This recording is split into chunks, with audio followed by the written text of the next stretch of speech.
Alright, here to answer Truthslayer's challenge to get a lower profile for promotion and do a video review on the DVD, buying it. Alright, the two DVDs that I bought to answer this, because I decided not to order either TNA or WWE, is FIP Emergence. I think that's the right way. I don't really know how I'm going to do a review of that though, because it's a tournament and I don't like giving away the winner. So it's a little hard, I don't know. I might do one. And Shimmer Volume 9, which had MsChif versus Amazing Kong on it. That's why I picked it. I picked the other one because it was a tournament and I thought it would be a good way to get to know some of the wrestlers I don't know and a large number of them without having to buy multiple DVDs, which is cool. As for the hat, I have a bad hair day. I do not feel like fixing my hair, so the hat will remain on for the remainder of this video. Alright, so this is going to be the review of Shimmer Volume 9. Okay. We open up with a Sara Del Rey promo. It's okay, I mean, it's talking about how she lost to Mercedes Martinez and that she's not going to fall victim to the Kudo driver when she faces Cheerleader Melissa later in the night, which is good. There's a couple things I like about Shimmer. I think the announcing Daizee, Perez, and Alison Danger is very good. What I don't like is how their heels tend to play to the crowd a lot more than I think they should. And I think it takes away from the matches at times, and I wish they would probably stop doing that. But I mean, the talent is there, and the matches are generally fairly well booked. Anyways, it opened up with Rain versus Eden Black.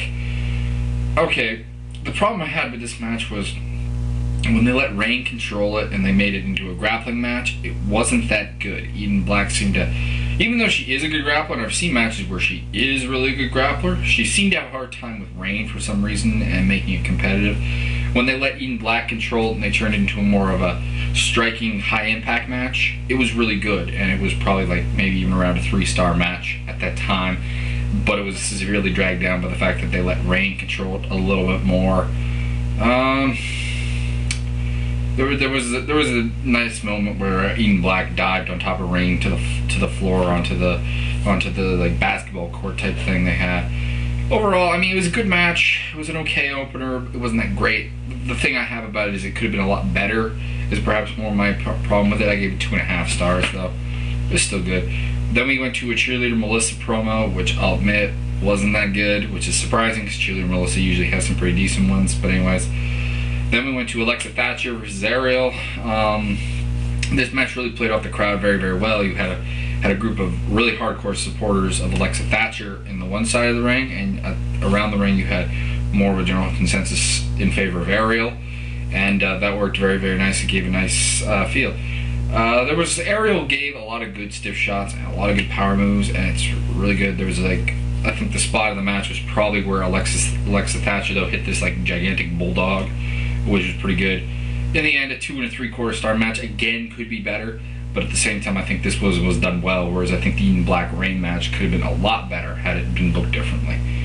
Then we had Eden Black talking about a lot of people are going to be tapping in Shimmer because this was her debut, like this was her first match, was this one, and she was talking about basically her plans for the future.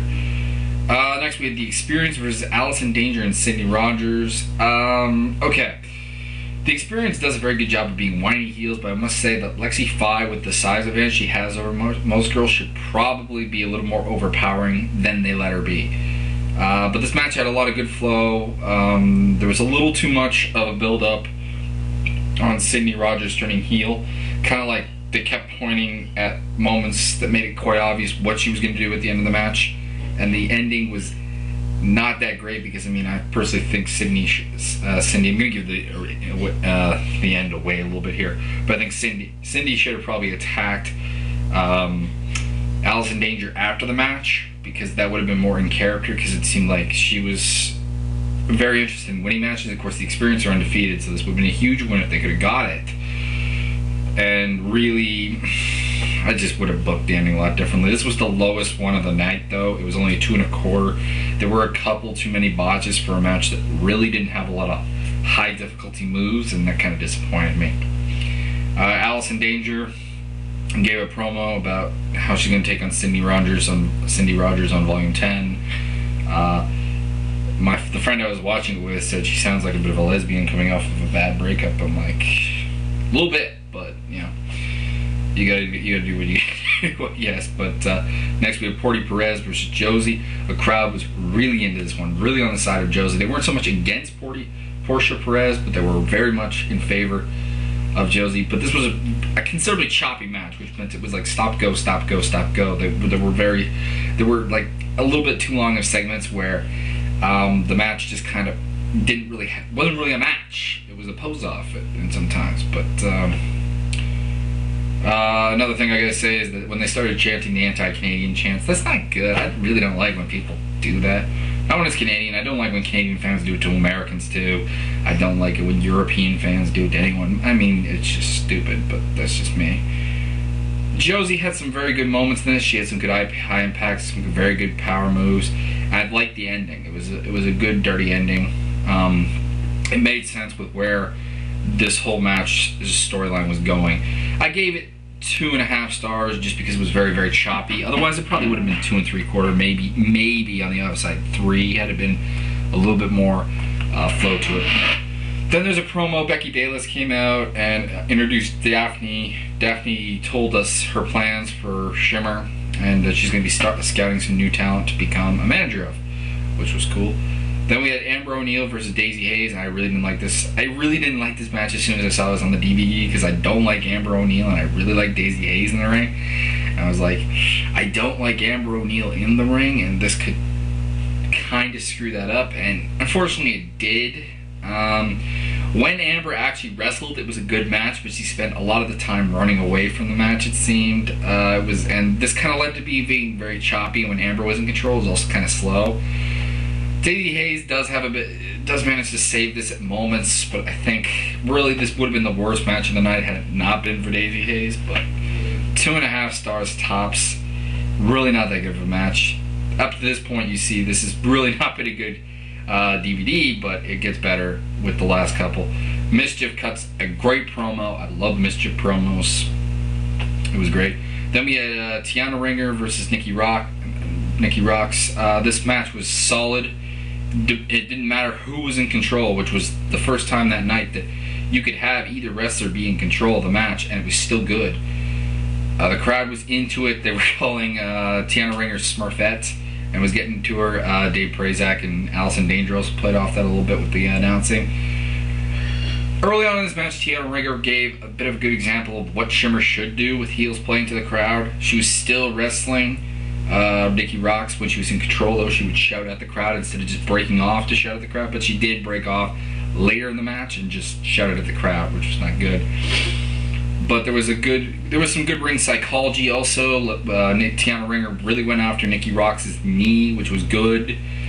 She hit this beautiful guillotine leg drop that was pretty good. She had a lot of stiff kicks, and there was some good selling by everyone in terms of like injuries. I gave this one 3 1/4 stars. It was a very good match.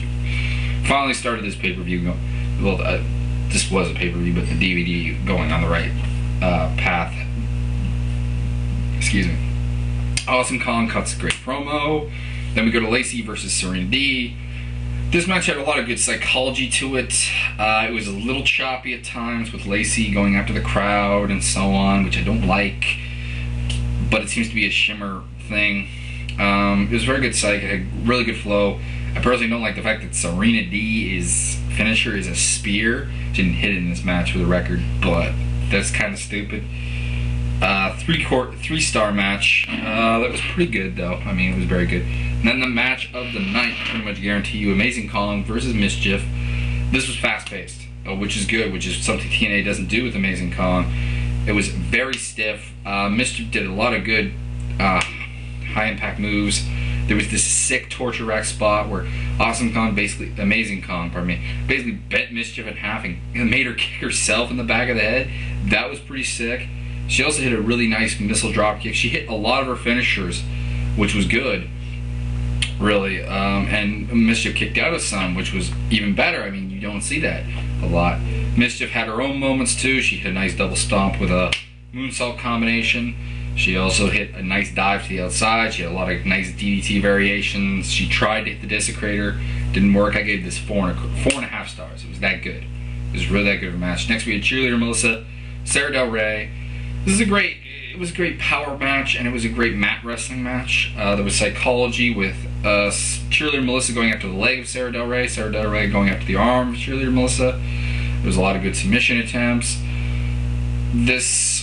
It had a little bit of a limited move set, which I'll say, and it was something to do with the fact that neither of them could really fully do their power moves to each other and make it look good. There was a massive bump taken by Sara Del Rey out on the hardwood floor that was great. I gave that 4 stars. It was a really good match. So I'll be back later this week with at least night 1 of FIP Emergence, and let me know what you think with comments later.